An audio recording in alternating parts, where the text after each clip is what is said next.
शिक्षक और छात्र प्रदर्शन पे हुआ लाठीचार्ज। क्यों हुआ लाठीचार्ज, किस बात के लिए प्रदर्शन था? आप जानते हैं कि एसएससी के बहुत क्रूशल परीक्षाएं की जाती हैं, लेकिन फिर इस बार कुछ ऐसी दिक्कतें दिख रही हैं बच्चों को जिसके लिए शिक्षक भी उतरे सड़क पे, छात्र भी थे और पुलिस की बर्बरता देखने को मिली। हमारे साथ अभिनय जी हैं। सर, क्या प्रोटेस्ट आप लोग किस मंशा से करने गए थे और हुआ क्या? मैडम, प्रोटेस्ट जैसा कुछ भी नहीं था। आप हमारे वीडियोज भी देख सकते हैं। हमारा आह्वान ये था कि जो 7-8 सालों में एग्ज़ाम सिस्टम की हालत हुई है इतनी जर्जर, इसको कैसे ठीक किया जा सकता है। और बात सिर्फ एसएससी की नहीं थी, रेलवे एग्ज़ाम, टीईटी एग्ज़ाम की 7 साल से भर्ती नहीं आ रही, रेलवे 5-5 सालों में एग्ज़ाम नहीं करा पा रहा। और इस बार हमने 3 महीने पहले भी ये आवाज़ उठाई थी एसएससी में जाके कि आप अपने सिस्टम में रिफॉर्म लाइए। रिफॉर्म के नाम पे ये एक ऐसी एजेंसी लेके आ गए एडुकेटी, जिसने उस बच्चे को जो सिस्टम को और बर्बाद कर दिया। तो हमारा ये था कि हम 40-50 शिक्षक मिल करके डीओपीटी में ज्ञापन दें कि इन समस्याओं पे आपको मालूम है या नहीं, आप क्या सोच रहे हैं, आपकी अकाउंटेबिलिटी क्या है, आपकी जवाबदेही क्या है, आप कमीशन को बोलते क्यों नहीं, कि ये सब धांधलेबाजी हो रही है।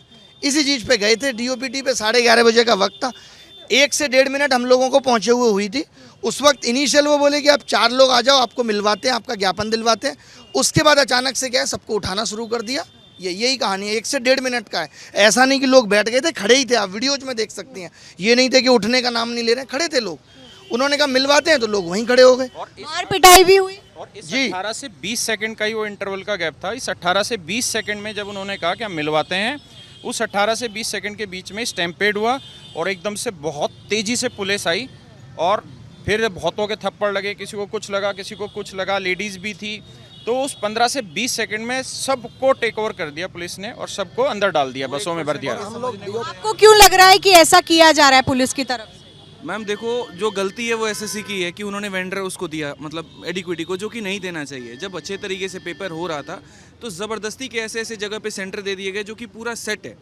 आज मैं आपको बता दूं कि अगर 10,000 बहाली आने वाली है तो ये मान करके चलिए एडिक्विटी के माध्यम से 8,000 पेपर उसमें सेट ही है। ये मैं पेपर सेट है, आप ये बहुत बड़ा एलिगेशन लगा रहे हैं। बड़ा इसी तरीके से यहाँ पर कह रहा हूँ क्योंकि जिस तरीके से सेंटर्स गाँव में दिए गए हैं वहाँ पर कोई सिक्योरिटी चेक नहीं है।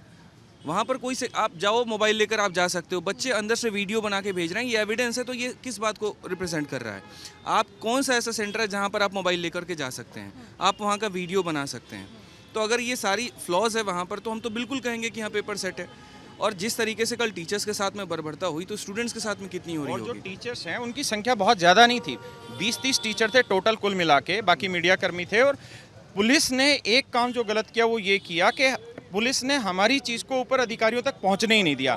हमें मिलना था डीओपीटी से, हमें वहीं मारपीट के इन्होंने भेज दिया। वही सबसे बड़ा फॉल्ट इनकी तरफ से रहा कि हम सिर्फ ये कह रहे थे कि सिर्फ 4 लोगों को भेज दीजिए अंदर, वो चले जाएं और वो जाके करें। इन्होंने 1% भी वो एफर्ट नहीं किया कि केवल 4 लोग अंदर चले जाएं। हमारी मांग सिंपल एक है कि एटलीस्ट हम डीओपीटी मंत्री को या डीओपीटी विभाग को अपनी मांग तो दोहरा पाएँ, क्योंकि लगातार ऐसा हो रहा है। मैं एक एग्जाम्पल देता हूँ। जम्मू कश्मीर से एक बच्चा था, ब्लाइंड बच्चा था, उसकी एग्ज़ाम की डेट आई और उसको सेंटर दे दिया गया दिल्ली। जब वो दिल्ली पहुंचा तब उसे पता चला कि उसकी एग्ज़ाम सेंटर चेंज कर दिया गया। तो आप सोचिए एक ब्लाइंड बच्चा कैसे करेगा इस चीज़ को। 500 किलोमीटर दूर एक लड़की अगर पेपर देने जाएगी तो क्या आज के समय में ऐसी चीज़ें हैं कि जो लड़की पेपर देने जाएगी वो अकेली जाएगी? नहीं, उसकी फैमिली भी उसमें सफ़र होती है। ऐसा बहुत सारी बच्चों के साथ हुआ है और बहुत नहीं, सभी के साथ ऑलमोस्ट हुआ है। अंडमान निकोबार सेंटर भेजा गया। मतलब एक स्टूडेंट ऐसा है राजस्थान का है और उसको अंडमान निकोबार भेजा गया। अंडमान निकोबार वो जाएगा कैसे? लड़कियों के फॉर्म का फीस नहीं होता, 0 रुपीज़ लगता है। लेकिन आप बताओ, सेंटर ऐसी जगह भेज रहे हैं जहाँ जाने के ही कम से कम 10,000 रुपये लगेंगे। और अंडमान कोई बच्चा किस लिए जाएगा पेपर देने के लिए? राजस्थान का बच्चा, आप पूरे भारत का भ्रमण उससे करवाने लग रहे हैं। उसका मतलब क्या है? और दूसरी चीज़ ये है कि टीसीएस इससे पहले एग्ज़ाम कंडक्ट करा रहा था, टीसीएस में भी गड़बड़ियाँ थी। हम ये कह रहे थे कि चोर हटा के साफ सुथरी व्यवस्था करो, इन्होंने चोर हटा के डकैत बैठा दिए। बड़ी दिक्कत ये है कि अब हम मांग कुछ पहले हम टीसीएस को सुधारने की बात कर रहे थे, इन्होंने हमें बढ़िया से जवाब दे दिया कि नहीं एडुकेटी लाएंगे। और इसका जवाब ही ऐसे दे रहे हैं जैसे क्या हुआ कि दो पेपर जो था वो पूरा सेम आया। तो जब डॉक्टर साहब से बात हुई वहाँ पे तो उनसे ये पूछा गया कि भाई ये बताओ पेपर सेम क्यों आया? तो उनका इतना मतलब अजीब सा लॉजिक था कि पेपर सेट इसीलिए सेम आया क्योंकि बच्चे तो ये सोचेंगे सेम क्वेश्चन तो आएगा नहीं, तो वो पढ़ के नहीं जाएंगे, कुछ और पढ़ के जाएंगे और हम पूरा क्वेश्चन सेम दे देंगे तो बच्चे सरप्राइज हो जाएंगे। और अभी हम लोग डीओपीटी भी इसलिए गए थे क्योंकि एसएससी के पिछले 3 महीने से हम थक चुके थे। ग्रीवेंस दे करके, ट्वीट कैंपेन करके, हमने प्रोटेस्ट करके, पिछली बार चेयरमैन साहब से भी मीटिंग हुई थी, लेकिन एसएससी में हम 3 महीने से थक चुके हैं। एसएससी जवाब नहीं दे रही थी, हमारी मांग पूरी नहीं करी थी, इस वजह से मजबूरन हमें डीओपीटी जाना पड़ा। ये कहा जा रहा है कि एडिक्विटी बैंड है। 2022 में ब्लैक लिस्ट ऑलरेडी हो चुकी। आप अगर हमारी आवाज़ पहुंचा पाए तो सिर्फ एक काम करा दीजिए, हमें दिल्ली पुलिस से कोई गर्ज नहीं है। जो हमारे साथ मारपीट हुई, अपने को कोई दिक्कत नहीं। सब किसानों के बच्चे हैं जो टीचर भी बने हैं, जो पढ़ भी रहे हैं, वो बहुत निहायत से निहायत गरीब रेखा के बच्चे, गरीबी रेखा से भी नीचे के बच्चे हैं। तो हमें मार पिटाई से हमें कोई दिक्कत नहीं है। हम दिल्ली पुलिस का आज भी हाथ जोड़ के सम्मान कर रहे हैं। बस एक चीज़ करा दीजिए कि डीओपीटी मंत्री से मुलाकात करवा दीजिए ताकि हम अपनी बात पहुंचा पाए। बस इतना चाहिए हमें। पक्ष और विपक्ष में नहीं है, वेंडर कोई भी हो, XYZ, सिर्फ जो भी मतलब करप्शन का मामला चल रहा है उसको हटाने का प्रयास करें। आज हम लोग शिक्षा मंत्री माननीय धर्मेंद्र प्रधान जी से मिलने का प्रयास कर रहे हैं। मैं इस मुद्दे को चाहूँगा कि श्री राजनाथ सिंह के माध्यम से मोदी जी के कान में ये बात जानी चाहिए, हमारे प्रधानमंत्री के मन में, कि युवाओं के राष्ट्र में यह बातें सही नहीं है। जहाँ बात कर रहे हैं कि करप्शन लेस की बातें हैं, तो आज हम लोग टाइम ले रहे हैं कि माननीय शिक्षा मंत्री से मिलने का प्रयास अभी हम लोग कर रहे हैं। टाइम मिल गया है उनसे, हम लोग प्रयास करते हैं। हमारे अनुज हैं जो ये टाइम हम लोग 10 दिन से ले रहे हैं, कोई टाइम नहीं मिल रहा है। प्रयास कर रहा हूँ। हमारी बात ऊपर पहुंच ही नहीं रही है। हमारे बहुत सारे स्टूडेंट्स ऐसे हैं जो डीओपीटी मंत्रालय में काम कर रहे हैं और सेक्शन ऑफिसर की पोस्ट पे काम कर रहे हैं। उनसे जब बात होती, कह रहे सर यहाँ किसी को नहीं पता, पूरा आईएएस लॉबी जो है लूप में है।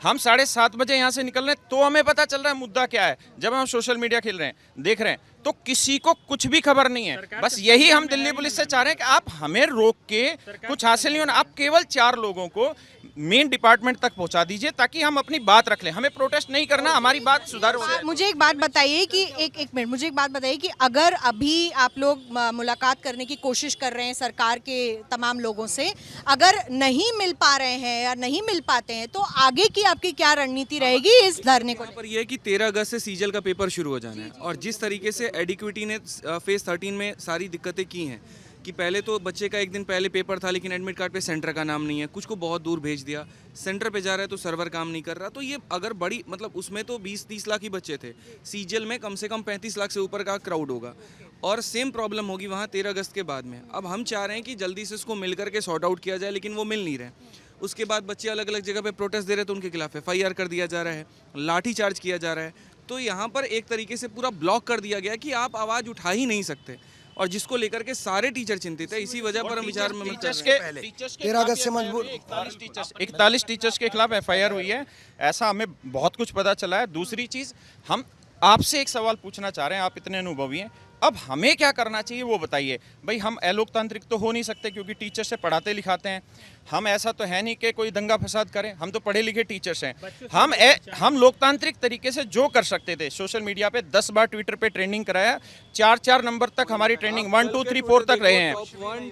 मैं यही पूछना चाह रही थी कि आप लोग क्लासेस चलाते हैं, शिक्षक हैं, आप लोग बच्चे पढ़ाते हैं, आप लोगों को धरना क्यों करना पड़ रहा है इस मुद्दे पर? असल में बच्चा जो होता है ना मैम, बच्चा जो होता है यहाँ पर बच्चों को ये लगता है कि देखिए एक ऑर्गेनाइज्ड कहीं से कुछ हमें मिले, इनपुट मिले। वहाँ पे बच्चा क्या है कि खुद में बिखरा पड़ा है, कुछ बच्चे यहाँ पर है, कुछ बच्चे कहीं पर है, कुछ बच्चे कहीं पर है। वो जब जाते हैं चेयरमैन से मिलने तो उनका PA तक नहीं मिलता उनसे, ठीक है, उनकी आवाज़ को दबा दिया जाता है। दूसरी बात, जब पुलिस वहां पर जाती है तो उसके बाद में जाकर के सीधा ये बोलती है उठ जाओ नहीं तो तुम्हारे खिलाफ केस कर देंगे और डिबेयर कर देंगे वहां पे। PA नहीं, जब टीचर्स गए तो चेयरमैन टीचर से भी नहीं मिला है, डायरेक्टर मिला है। और इश्यू यही आ रहा है कि हम किस, उन्होंने स्पष्ट रूप से कहा है कि हम एडिक्विटी को चेंज नहीं करेंगे, जो दिक्कत है हम उसे रिमूव करेंगे, हम कोशिश कर रहे हैं और हम कैपेबल है एग्जाम कंडक्ट कराने को। तो हमारी कैपेबिलिटी पर आप सवाल मत उठाइए। क्या 13 अगस्त से पहले एडिक्विटी को चेंज करना फिजिबल है? इतने बड़े लेवल का जो एग्जाम है आप बता रहे हैं। जब हमने उनसे ये पूछा कि आपने सेंटर नहीं देखे क्या उनके पेपर करवाने के पहले,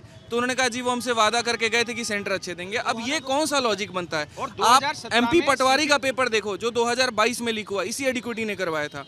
आप महाराष्ट्र के MBA का पेपर देखो जहां पर अभी भी कोर्ट केस चल रहा है 154 बच्चों का, 154 बच्चों का। लास्ट में कोर्ट में ये कह दिया गया कि इतने ही तो बच्चे एडजस्ट कर लेंगे। मैं पटना का खबर बता रहा हूँ। हम लोग पटना से कम 20-25 टीचर आए हुए हैं। कल आते आते हम लोग को अरेस्ट यहाँ पे कर लिया गया और 5-6 घंटा हम लोग को बंदी बना कर रखा गया। पूरा दिल्ली घुमाया गया। उसके बाद रात में ये लोग लाए और वहाँ पे बहुत सारे टीचर को टॉर्चर किया गया, मारा गया। मैं पटना के बारे में बता रहा हूँ। वहाँ पे क्या है कि वहाँ पे हमको बच्चे बता रहे थे, तो वहाँ पे ये बता रहे थे कि वहाँ पे बड़े लेवल पे ईडीक्यूटी की टीम मिली हुई है ऑनलाइन सेंटर के साथ में, और ये लोग मिल करके वहाँ पे पेपर जो है ये कर रहे हैं, मतलब सेटिंग टाइप का कुछ पता चला है। हालांकि मेरे पास प्रत्यक्ष प्रमाण नहीं है इस बात का, क्योंकि बच्चे हमको बता रहे थे, स्टूडेंट बता रहे थे। लेकिन वहाँ पे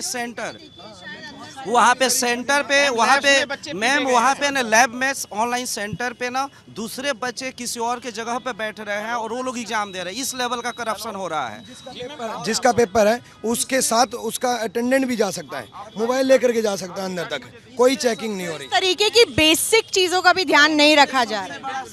मैम एक्चुअली में सुनी जा रही है, जब बच्चों ने इतनी कंप्लेन की तो फिर हम टीचर्स को आगे जाना पड़ा, लेकिन टीचर्स तो छोड़िए, फीमेल टीचर्स तक की इन्होंने नहीं सुनी। इवन यहाँ तक ये कि टीचर्स को भी मारा गया। फीमेल टीचर्स को, हाँ बिल्कुल, आपने वीडियो में देखा होगा, नीतू मैम को बहुत बुरी तरीके से डिटेन किया गया, उन्हें घसीट के लेके गया गया। बट सबसे पहली चीज़ है कि फीमेल टीचर्स के लिए फीमेल स्टाफ भी नहीं था, ठीक है। सेकेंड पॉइंट, अगर ये बच्चे जैसे स्टूडेंट है, प्रोफेसर, मैं टीचर हूँ, बाहर 500 लोग बैठे थे सीजीओ कॉम्प्लेक्स पे, तो फिर हमें अंदर जाने के लिए बोला गया। चेयरमैन सर के प्रेजेंट थे, मतलब वहाँ पे ऑफिस में थे, उसके बाद भी हमें नहीं मिलवाया गया।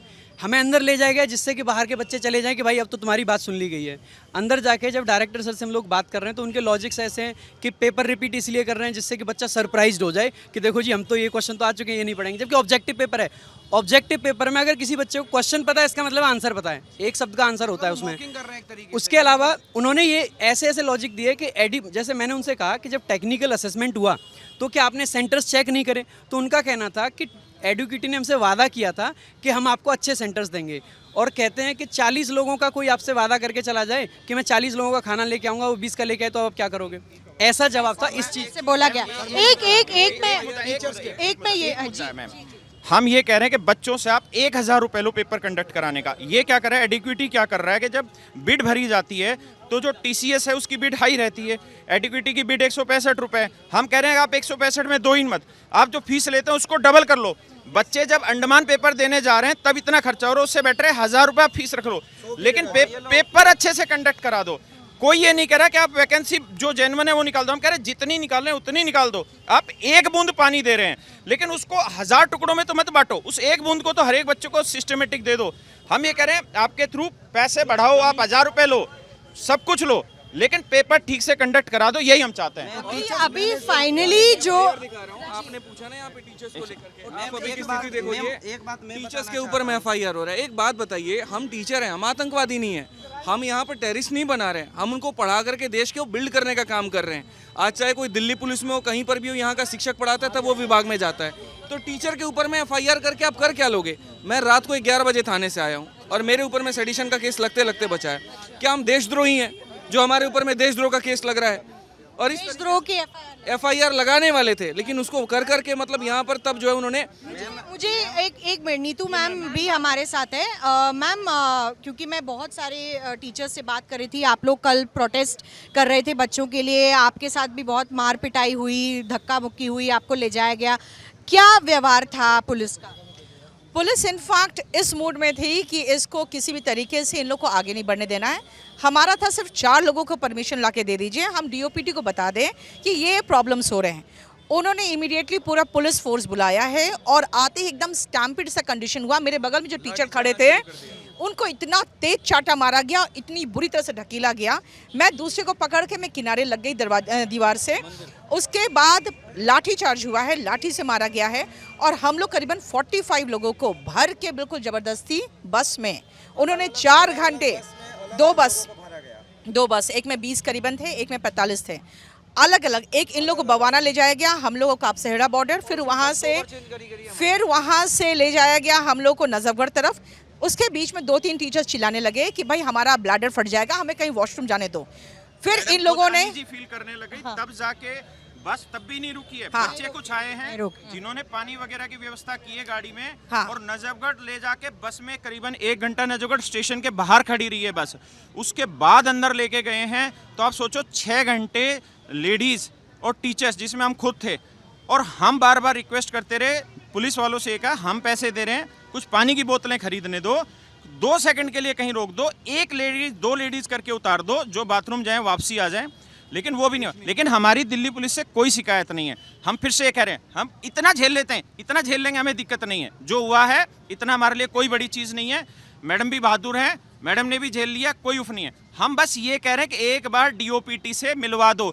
और टीचर्स पे एफआईआर क्यों? टीचर्स पे एफआईआर का मैं पूछ रही, क्या आप पर भी एफआईआर हुई?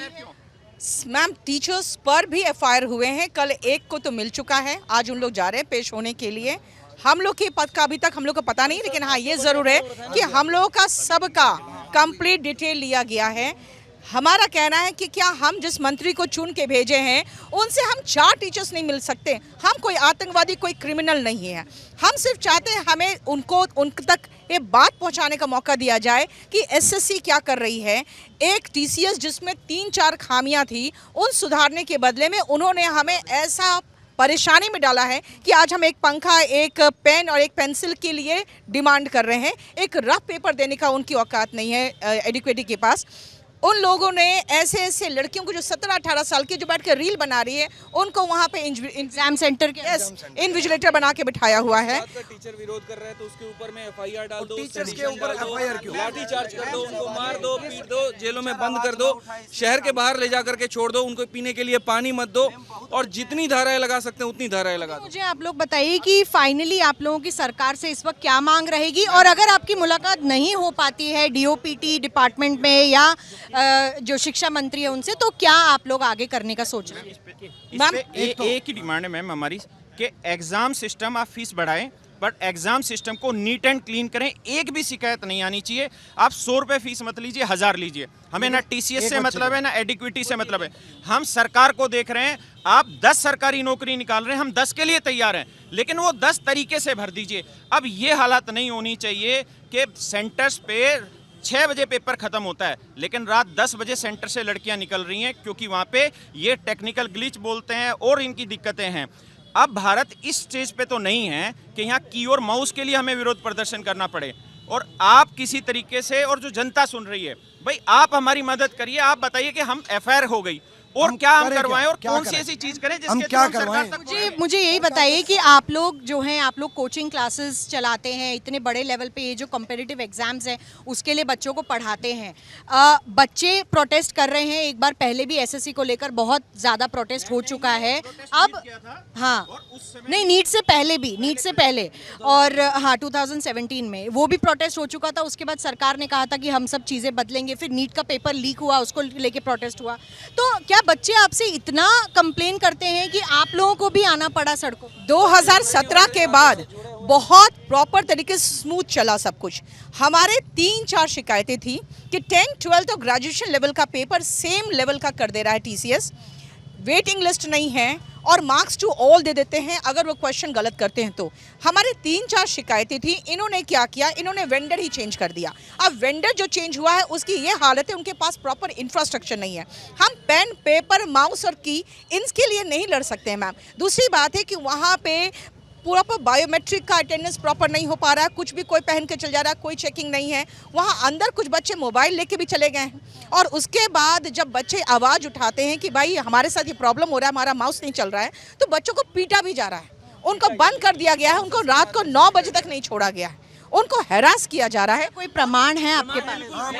बहुत सारे ऐसी वीडियो बहुत सारी वायरल वीडियो। हुई है नाक जिसमें टूटा हुआ है यहाँ पे, बच्चा भी नाक टूटा उस बच्चे का, बाउंसर से मारा गया वहाँ पे, और किस बात का विरोध कर रहा था कि मोबाइल सब लेकर के क्यों जा रहे हैं? ये गुनाह है। बहुत सारी कौन होता है मैम?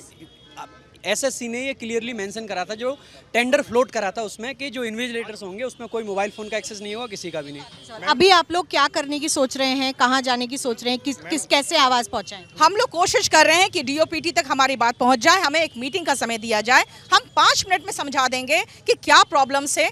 मैम हम लोग यहाँ नेता नहीं बनना है, हमारे भी घर है, बाल बच्चे हैं, हमें भी काम करना है, हमें भी पढ़ाना है। लेकिन अगर हम सड़क पे उतर के कोई बात करना चाह रहे हैं, हम चाह रहे हैं 5 मिनट का मीटिंग, तो ऐसा है जो सरकार को हम लोग चुन के भेजे हैं, वो 5 मिनट तो अपने जो जनप्रतिनिधि है वो तो मिल सकते हैं ना अपनी जनता से। बस इसी का डिमांड है, ताकि हम बच्चों का कंप्लेंट उन तक पहुँचा सके और आगे का उन लोग स्मूथ सिस्टम बना सके। जो मेहनती छात्र है, जो इस लायक है सरकारी नौकरी पा सकते हैं, उनको सरकारी नौकरी मिलना चाहिए। यहाँ पे सेटिंग से काम नहीं होना चाहिए और वहाँ पे एग्ज़ाम देने वाला जो बच्चा जा रहा है वो इस टेंशन में ना जाए कि मेरा माउस चलेगा कि नहीं, कि मुझे पेन मिलेगा कि नहीं, कि मुझे रफ शीट मिलेगा कि नहीं। एक ही समझिए मैम, जैसे मान लो बच्चे को, जैसे बच्चे राजस्थान से हैं, राजस्थान के बच्चे को अंडमान निकोबार भेजा गया, क्या वो मोबाइल फ़ोन लेके नहीं जाएगा अपने घर से? ठीक है, अगर वो मोबाइल फ़ोन लेके जा रहा है तो उसको वहाँ पर मारपीट की जा रही है। दूसरा अभी देखिए, जैसे बच्चे, हम अभी मैम ने बताया कि पेन को लेकर इशू, मतलब बहुत सारे इशू है, माउस नहीं चल रहा बच्चे को, सेंटर 400-500 किलोमीटर दूर है। इवन दो, जैसे आपने बोला कि बच्चे क्या आपसे डिमांड कर रहे हैं, आप ये बताइए कि बच्चा माँ बाप के बाद किस पे विश्वास करता है? गुरु पे विश्वास करता है। हम क्लास के अंदर बच्चों को पढ़ा रहे हैं, बच्चे क्लास के अंदर कह रहा है सर पहले सिस्टम ठीक कर दीजिए, तो हमें ग्राउंड पे आना पड़ेगा। और हम बहुत पीसफुली जो सरकार के सामने अपनी बात रख रहे हैं कि भाई आप किस तरीके से मतलब बच्चों के साथ काम करें। बच्चा एक जेन्युइन तरीके से सरकारी नौकरी तैयारी करने वाला बच्चा 8-8 घंटे 9-9 घंटे भूखा प्यासा लाइब्रेरी के अंदर, आज मुखर्जी नगर के अंदर देखो या बिहार में देखो, कहीं देखो आप लोग, बच्चा लगातार अपने परिश्रम से मेहनत कर रहा है, एग्जाम में वो जा रहा है। हमारे पास ऐसे स्क्रीनशॉट है बच्चों के कि बच्चे को लोकेशन दी गई है, मान ले, अब मैं आपको एग्जांपल देता हूँ, मुखर्जी नगर की लोकेशन दी गई है, वो सेंटर के बाहर पहुंचता है, एडमिट कार्ड वाला चेक करता है, उसका लोकेशन तो पटना चला गया। मतलब ये क्या चल रहा है? मतलब बिल्कुल बच्चे को हताश परेशान कर दिया इन लोगों ने। तो एक इशू नहीं है, आखिर डर किस बात का, ये सोचना पड़ेगा कि डर किस बात का है। हो सकता है कि हमारे मंत्री को पता ही ना हो, हमारी सरकार को पता ना हो। आखिर एसएससी क्या छिपाना चाह रही है? मेरा एक मुद्दा है कि एसएससी कहना क्या चाह रही है। एक छोटी सी बात है, हम किसी वेंडर के ना पक्ष में ना विपक्ष में, जो भी एजेंसियां काम कर रही हूँ, XYZ TL, हमें कोई प्रॉब्लम नहीं है, बट सिस्टम सही होना चाहिए। बच्चों के अंदर ये लगे कि नहीं, जो मैं मेहनत कर रहा हूँ, मैं सभी को सरकारी नौकरी नहीं दिलवा पाऊंगा, लेकिन बच्चे के मलाल ना हो कि करप्शन की वजह से उसका नौकरी हो गई है। मैं ये कहना चाहूँगा कि अगर किसी बच्चे को कोई समस्या होती है तो वो अपने माता पिता से कहता है, क्योंकि माता पिता के संरक्षण में बच्चा आगे बढ़ता है। अगर बच्चे की समस्या को शिक्षक नहीं समझेंगे तो कौन समझेगा? शिक्षक अपनी ज्ञापन को लेकर कि सरकार तक ये बात पहुँचे, क्योंकि हो सकता है कि सरकार तक ये बात ना पहुँची हो। तो मैं यही सरकार से निवेदन करना चाहूँगा और हम सब शिक्षक मिलकर कि माननीय शिक्षा मंत्री जी से मिलकर और राणा सिंह जी से मिलकर कि अपनी बात को वहाँ तक रखना चाहते हैं कि जो समस्याएं बच्चों की हैं, क्योंकि उज्जवल भारत का भविष्य यही बच्चे ही हैं। अगर लोकतांत्रिक देश में निराशा का बच्चे कारण बन रहे हैं तो ये बहुत बड़ी दुर्भाग्य की व्यवस्था है कि ऐसी स्थिति में कि हम बच्चों के लिए आगे कुछ नहीं कर पा रहे। मैं निवेदन करूंगा सरकार से कि सरकार इस पर संज्ञान लेते हुए इस व्यवस्था को सुदृढ़ करें, सुचारू रूप से ये आगे बढ़े। ये मैं बताना चाहूँगा। एक छोटी सी बात बोलना चाहूँगा। जैसे कभी कुछ टीचरों ने बोला कि सिलेक्शन पोस्ट के एग्जाम में ऐसा हुआ, मैं ये नहीं कह रहा सिलेक्शन पोस्ट, अरे ग्रुप डी का पेपर हो, सिलेक्शन पोस्ट का एग्जाम हो, CGL को, बच्चा तो हर एग्जाम की तैयारी कर रहा है। एक रोजगार अगर मिलेगा तो परिवार में कितना बड़ा सपोर्ट होता है। तो हमारा ये नहीं है कि सिलेक्शन पोस्ट, लेकिन एक एग्जांपल सामने आ चुका है कि जब इन्होंने पहला एक वेंडर, देखो वेंडर से हमें कोई लेना देना नहीं, आप कोई भी वेंडर लाए XYZ, हमें कोई मतलब नहीं है। प्रॉब्लम है कि आपके जो इशूज हमारे थे उस इशू को रिजॉल्व करना चाहिए, बच्चों की जो प्रॉब्लम है उसको हमें समझना चाहिए। तो बस यही चीज़ है कि जो सिलेक्शन पोस्ट का एग्जाम है उसको देख लिया गया, वहाँ पर फेलियर हो चुका है, तो क्यों ना ऐसे हमें समझ में नहीं आ रहा है कि इन्होंने अभी रिसेंटली इसी के बीच में इन्होंने CGL का वैकेंसी डिक्लेयर कर दिया कि 14,000 वैकेंसी दे रहे हैं। कल की डेट में प्रोटेस्ट चल रहा है, इन्होंने वैकेंसी डिक्लेयर कर दिया, ठीक है। और अगर हम बात करें बीच में इन्होंने MTS का वैकेंसी फाइनल कर दिया कि 4,000 वैकेंसी 3,000 वैकेंसी हमने दे दी है। मतलब ये सब चीज़ों पे अलर्ट है गवर्नमेंट, मतलब SSC डिपार्टमेंट का। लेकिन ये क्यों अलर्ट नहीं है कि टीचर इतने परेशान है या मतलब बच्चे इतने परेशान, उस पर क्यों स्टेटमेंट नहीं निकल के आ रही है? सबसे पहली चीज़ ये होती है कि जो बच्चे होते हैं वो टीचर पे एक भरोसा करते हैं, क्योंकि वो पूरे दिन हमारे साथ 8-8 9-9 घंटे पढ़ते हैं, तो वो इसी विश्वास में पढ़ते हैं कि हमारा सिलेक्शन होगा और यही सेलेक्ट होके आगे किसी गवर्नमेंट ऑफिस में जाते हैं। लेकिन अगर आप करप्टेड या जो बच्चे चीटिंग करके आप उन्हें पहुंचा रहे हो, आप ये सोचो कि आगे की बुनियाद सरकार की और देश की क्या होगी। अभी हम बात करें डिजिटल इंडिया की, उस समय डिजिटल इंडिया हो जाएगा या रूरल से भी बदतर हो जाएगा। आप ये सोच लो कि अभी इतना चीटिंग पे अगर बच्चा जा रहा है तो वो उसका क्या बुनियादी ढांचा हो रहा है सरकार का, लेकिन अभी तक सरकार इस बात पे कोई अटेंशन नहीं दे रही। सिर्फ एक कहना चाहिए मैम, मुझे बताइए कि ये सब आप भीड़ जो देख रहे हो ये किस वजह से है? वजह सिर्फ एक है, शिकायत सही जगह सही समय पर नहीं पहुँच पाना। आज जितना भी उग्र आदमी होता है, हम लोग क्यों आए हैं? हम लोग इसलिए आए हैं कि कोई एक ऐसा सिस्टम नहीं है जहाँ एक आम आदमी गवर्नमेंट तक अपनी बात पहुँचा सके। अपने स्टूडेंट बहुत सारी जगह परेशान होते हैं, तो वो सबसे जो आसान रास्ता होता है, टीचर्स उनके पास आते हैं, अपनी ग्रीवेंस डालते हैं। हम भी सोचते हैं कि चलो यार कम आ रही हैं, कोई छोटा मोटा इशू होगा, कोई झूठ बोल रहा होगा, क्योंकि हम भी ऐसे नहीं है कि उठ के चल दिए चलो यार। लेकिन उसके बाद भी जब इतना लगता है कि पूरा सिस्टम ही ख़राब चल रहा है और एक सेंटर नहीं, कम से कम 50 या 100 सेंटर पर ऐसी गड़बड़ चल रही है, तब जाके ये सब कुछ होता है। इसका मतलब कोई आगे सुनने वाला नहीं है। अगर सुनने वाला होता तो ये सिस्टम पूरा ट्रांसपेरेंट होता, पूरी तरीके से चीज़ें चल रही होती और इस तरह की खराबी यहाँ नहीं होती। जी आप कुछ बिल्कुल मैम, जैसा कि अभी हम जानते हैं कि जब से फेज़ 13 का भी पहली बार में ड्यूटी पेपर कंडक्ट करा रही है मैम, और आपको पता है कि कई सारे राज्यों में मैम बैन भी है। उसके बाद भी एसएससी ने उसको टेंडर दे दिया, और टेंडर देने के बाद में चलो उसको एक सुधार का मौका मिला, तो कम से कम उसको इन चीज़ों पे काम करना चाहिए था। सेंटर में ऐसे हैं कि चारों तरफ खेत हैं और बीच में एक सेंटर बना दिया गया, रातों रात सेंटर तैयार हो रहे हैं, जिसमें बेसिक बहुत ज़्यादा कमियां हैं कि मैम बच्चे कैसे पहुंचेंगे वहां तक, लड़कियां कैसे पहुंचेंगी, और रात को 10 बजे जब लड़कियों को वहां से छोड़ा जाएगा तो उनकी सिक्योरिटी का ध्यान कौन रखेगा। और मैम सेंटर अलॉटमेंट सबसे बड़ी दिक्कत है कि आपने देखा होगा कि अलग अलग राज्यों में जब बच्चे पेपर देने जाते हैं तो उनके साथ में कई बार जो है भाषा के आधार पर, या कई सारे कोलकाता के केस आया था जहाँ बच्चों को कमरे में मारा गया था, तो मैं उसकी जिम्मेदारी कौन लेगा। मेन केस क्या है मैं बताता हूँ आपको। मेन केस जो मुझे समझ में आया है और पूरे स्टूडेंट से पता चला है, टीसीएस एक अपना आयन डिजिटल सेंटर चलाता है जो कि देश भर में काफ़ी सारे हैं। मतलब इतना इंफ्रास्ट्रक्चर टीसीएस ने डेवलप कर रखा है, क्योंकि टीसीएस ही कई सालों से बैंक के एग्ज़ाम, और बैंक के एग्ज़ाम महीने में एक होना है, ये कंफर्म है। तो बैंक का प्रोसेस थोड़ा फास्ट भी है और फिजिबल भी है, पैसे भी देते हैं और प्रोसेस भी तेज़ है। एसएससी भी उसी पैटर्न पे चल रहा था, टीसीएस ही काम करवा रहा था। रेलवेज ने भी टीसीएस ही, रेलवे अब जो टीसीएस ही रेलवे एग्जाम भी वही संभाल रहा है, छोटे मोटे सारे एग्जाम वही संभाल। लोग चाह रहे हैं कि टीसीएस दोबारा वापस लाया जाए। इशू समझिए, एडुकेटी एक नई संस्था इन्होंने डाली है अभी, तो अब टीसीएस आप मान लो किसी चीज़ के ओनर हो तो आप अकाउंटेबिलिटी लोगे, मेरा सामान है मैं किसी को भी दूँ। तो टीसीएस एक प्राइवेट संस्था है। अब एडुकेटी बोला कि चलो सर मैं टेंडर उठा लेता हूँ सारा, एडुकेटी चलो कर रहा है, लेकिन उसके पास सेंटर ही नहीं है। कोलकाता में 7 सेंटर लेके एडुकेटी बैठा है, तो क्या वो कोलकाता के सभी बच्चों को पास में सेंटर दे पाएगा? क्या वो इंफ्रास्ट्रक्चर खड़ा कर पाएगा?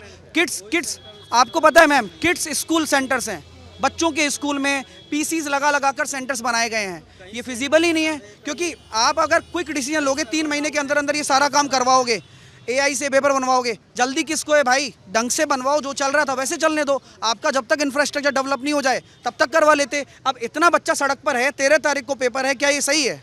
7 तारीख अभी बीच में क्लैश हो गया। आपको मेन मुद्दा बताता हूँ, आज आप ग्रेजुएट हैं तो आप 12th लेवल का एग्ज़ाम भर सकती हैं ना, ऑब्वियस सी बात है भर सकती हैं आप। तो आपने 12th लेवल का एग्ज़ाम भरा हुआ है मान लीजिए, और आपने ग्रेजुएट वाला एग्ज़ाम भी भरा हुआ है, आप कौन सा एग्ज़ाम देने जाएंगी? आप तो चाहेंगी कि मैं दोनों अपॉर्चुनिटी ग्रैब करूं। गवर्नमेंट जॉब की मारामारी काफ़ी है ना। तो अब आप मुझे बताइए कि अगर अंडर ग्रेजुएट वाला आप पेपर दे रही हैं और आपकी डेट और सीजीएल वाले की डेट सेम आ जाए, क्योंकि 7 तारीख से लेकर 8 सितंबर वो है, 13 अगस्त से लेकर वो शुरू हो रहा है, अगर क्लैश कर जाती है तो आप 1000 किलोमीटर चल के दोबारा अपने सेंटर से जाके आपका पूरा महीना खराब हो गया। आप तैयारी ले लोगी, आप सिलेक्शन ले लोगे। ठीक है, तो तमाम बातें हैं, लेकिन मेन मुद्दा यही है कि अगर 13 अगस्त तक एक और एग्ज़ाम है, लाखों की तादाद में स्टूडेंट्स इस एग्ज़ाम के लिए बैठते हैं, कोचिंग सेंटर्स के टीचर्स को ज़मीन पर उतरना पड़ रहा है, कंप्लेन वहीं जाती है, लेकिन फ़िलहाल ऐसे लग रहा है कि सरकार तक ये आवाज़ नहीं पहुंच रही है। जहां पर एसएससी जो एग्ज़ाम कंडक्टिंग अथॉरिटीज़ जिन्होंने वेंडर्स लगाए हैं, टीसीएस को हटाकर एडिक्विटी को लगाने का क्या रीज़न था, और उसको लेकर यहाँ पर जो प्रदर्शन हो रहा है मुझे लगता है वो जारी रहेगा जब तक सरकार इसका कोई सोल्यूशन नहीं ढूंढती है और एग्ज़ाम्स जो हैं सही तरीके से नहीं करवाती है। क्योंकि इसमें सबसे बड़ा जो नुकसान है वो ऐसे छात्रों का हो रहा है जो बहुत उम्मीद लगाकर इन एग्ज़ाम्स के लिए पढ़ाई करते हैं, पैसा खर्चते हैं, अपने परिवारों के जो सदस्य हैं उनके लिए कुछ करना चाहते हैं, और अंत में जो छात्र है, जो युवा है इस देश का, वही निराश होता हुआ दिखाई देता है। अश्विनी हेलन के साथ मिलन शर्मा, आज तक।